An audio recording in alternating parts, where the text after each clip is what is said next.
So, Chair, Zhang and President Wang. This forum, and especially for the, I think, centrally important topic that you've chosen for the discussion this afternoon, because sustainable development to achieve the Sustainable Development Goals to tackle climate change is really the critical issue that we need to focus on for continuing progress with human development over the coming years to 2030 and beyond. And yet, in the last 2 or 3 years, we have seen, in many cases, some of the key indicators going backwards. COVID-19 pandemic, the economic effects thereof, and more recently, challenges with high inflation, food shortages, energy prices.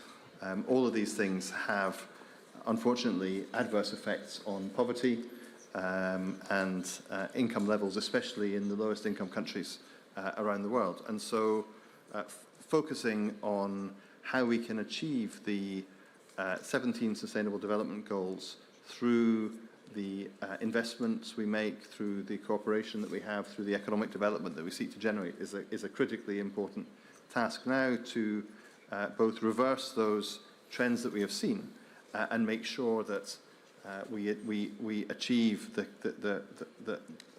outcomes for the planet that were foreseen when the Sustainable Development Goals were put into practice.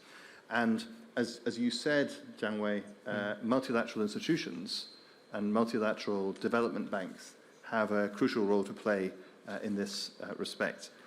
AIIB is now a multilateral development bank with 105 members from every continent around the world. We have a focus on investment in infrastructure to support sustainable development of especially low and middle income countries in Asia and beyond.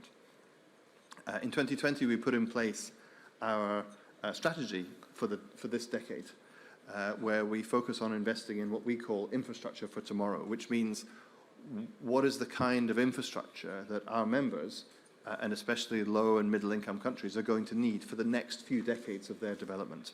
And in many cases, that will be different to the needs in the last few decades. And in particular, we identified 4 priority areas, and this has much in common with what the ambassador had to say.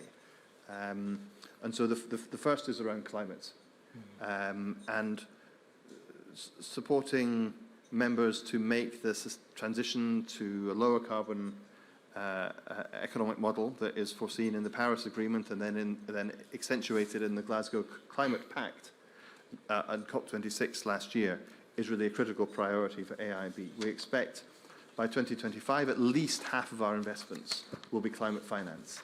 And we have to give importance both to climate change mitigation, measures to reduce carbon emissions, to transition our energy systems to more renewable sources and so forth.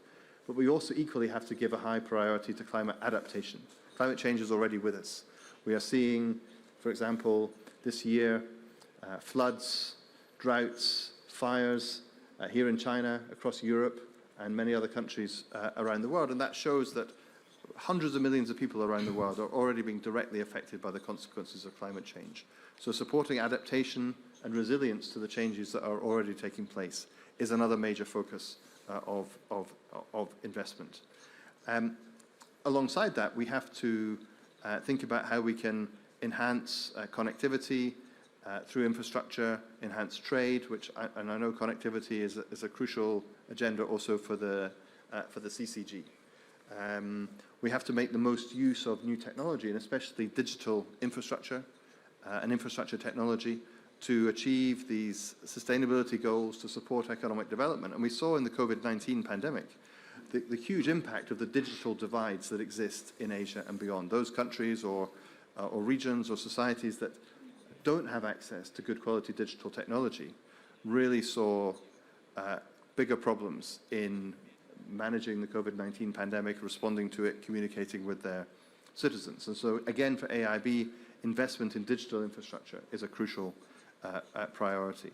And then lastly, private capital mobilization, because the scale of these challenges in the trillions of dollars of investment needed every year is so huge that government budgets, and especially right now, government budgets which are under pressure because of the many fiscal challenges that almost all countries around the world are facing. Government budgets, public organizations like the AIIB cannot do this alone. We have to mobilize the private sector for this sustainability agenda. And that's where I think the concept of ESG is an important one that needs to be further developed and enhanced. We need to align all of our investments with the Paris Agreement, as AIIB is doing and other multilateral development banks are doing, and we need to focus the investments on infrastructure that enhance these sustainability in all its dimensions: financial and economic sustainability, social sustainability, and environmental sustainability. The Sustainable Development Goals, I think, can't be sort of subdivided. The 17 goals were designed to be achieved in a holistic fashion together, and yet underneath it all is this concept of sustainability. And so that's crucial to AIIB. So far, we've invested in 186 projects in 33 countries, more than $36 billion US. We'll expand further and faster in the years to come. And working with all of you and working with other international institutions and member countries, we hope that we can achieve some impact in helping to move the world in the direction of sustainable development. Thank you.